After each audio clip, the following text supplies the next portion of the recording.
Et dans Monde Solidaire cette semaine, avec la Fondation France Liberté, nous nous arrêtons sur le droit à l'eau qui vient d'être conforté. Le Conseil constitutionnel a finalement statué en faveur de l'interdiction totale des coupures d'eau pour impayés. Emmanuel Polan, bonjour. Bonjour. Directeur de France Liberté. Alors après plusieurs allers-retours législatifs et une question prioritaire de constitutionnalité déposée par la SOR, le jugement prononcé par le Conseil constitutionnel inscrit définitivement cette interdiction des coupures d'eau dans la loi. C'est une victoire non négligeable pour les associations qui s'étaient emparées de la question et pour les populations les plus démunies. C'est une grande victoire. C'est vrai que c'est assez rare que des associations de la société civile puissent gagner comme ça devant le Conseil constitutionnel. On est habitué à voir les grandes entreprises sortir les grands avocats pour faire avancer leurs ambitions.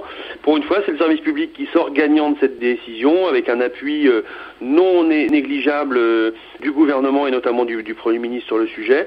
Donc on est très heureux que la décision du Conseil constitutionnel puisse faire valoir que l'accès à l'eau dans les résidences principales est une obligation pour pouvoir vivre dignement. Ça fait vraiment partie des choses que l'on défend depuis maintenant plus d'1 an. Et donc on est très heureux enfin d'avoir cette victoire devant cette instance qui est la dernière. Maintenant les entreprises n'ont plus d'autre recours que d'accepter la loi telle qu'elle est. Alors on peut rappeler que cette décision est l'aboutissement de longs mois de combat devant les tribunaux pour faire plier les entreprises de l'eau. Cela met finalement en lumière leur cupidité. Absolument, et c'est vrai que pour nous qui travaillons en confrontation avec ces entreprises depuis longtemps, on était toujours choqués sur le fait qu'elles disent qu'elles étaient pour le droit à l'eau pour tous, etc. Et c'est vrai que l'avocat de la SOR devant le Conseil constitutionnel a rappelé à 3 reprises que le droit à l'eau en France n'existait pas. Et c'est vrai que pour nous, ça permet vraiment de montrer qui est qui. Aujourd'hui, les multinationales de l'eau, clairement, mettent en œuvre le service public de l'eau pour leur profit et pas pour les usagers du service. Donc ce combat, au-delà de la victoire que ça représente pour les plus démunis en France qui sont maintenant mieux protégés, ça montre aussi que les multinationales de l'eau ne sont pas là pour le service public de l'eau, elles sont bien là pour mettre en œuvre leur business, leur contrat, comme elles l'ont rappelé à maintes reprises devant les tribunaux et devant le Conseil constitutionnel. Donc de ce point de vue-là, c'est une vraie victoire qui montre bien que pour avoir un vrai service public en France pour l'eau, il faut des élus engagés sur ces questions-là qui ne laissent pas ce service dans les mains d'entreprises qui ne pensent qu'à leur cupidité. Finalement, cette obstination des entreprises de l'eau a permis d'affirmer que l'eau n'est pas une marchandise et cela a permis de mettre en exergue cette question du droit à l'eau. À quelques mois de la proposition de loi qui sera débattue à l'Assemblée nationale en novembre, c'est un atout non négligeable. Absolument. Ce qui est inquiétant pour nous, c'est que maintenant, 2 semaines après la décision du Conseil constitutionnel, on a toujours des témoignages de coupures. Et d'ailleurs, on engage les gens à continuer à témoigner sur nos sites s'ils sont victimes de coupures d'eau. Ça veut dire que les entreprises de l'eau, notamment Veolia et la SOR, n'ont pas changé leurs pratiques, n'ont pas communiqué en interne ou en externe pour que la décision du Conseil constitutionnel soit appliquée.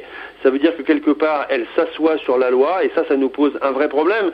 D'autant plus que le service public de l'eau est quand même mis en œuvre par des élus locaux et qu'on en appelle à ces élus pour faire respecter la loi, pour qu'ils demandent à leurs délégataires d'arrêter de couper l'eau. Et donc, c'est vrai que dans ce contexte-là, la proposition de loi qu'on porte avec une 40aine d'associations et l'appui de 5 groupes parlementaires devrait arriver à l'Assemblée nationale en novembre prochain et qu'on espère que pour le coup, ce sera vraiment la sacralisation du droit à l'eau pour tous dans notre pays avec le soutien des politiques, du gouvernement pour faire en sorte qu'on n'accepte plus qu'il y ait aujourd'hui 2 millions de familles qui soient vraiment dans les problèmes pour réussir à avoir un accès à l'eau correct. Ça n'est pas acceptable en France au XXIe siècle. Reste donc, comme vous dites, malgré tout, à rester vigilant afin que les entreprises de l'eau appliquent réellement la loi.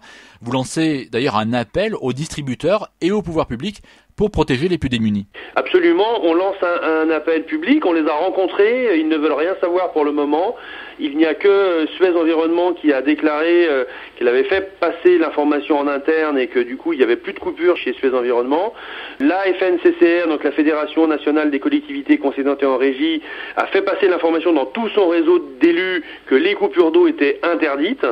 Mais chez Veolia et à la SOR, les choses ne sont pas encore faites. Donc on espère vraiment que ces communications seront faites et qu'on pourra enfin travailler sereinement à aider les gens qui ne seront plus du coup mis devant des politiques illégales de pratiques de coupure ou de réduction de débit qui ne sont pas possibles maintenant, comme l'a bien dit le Conseil constitutionnel.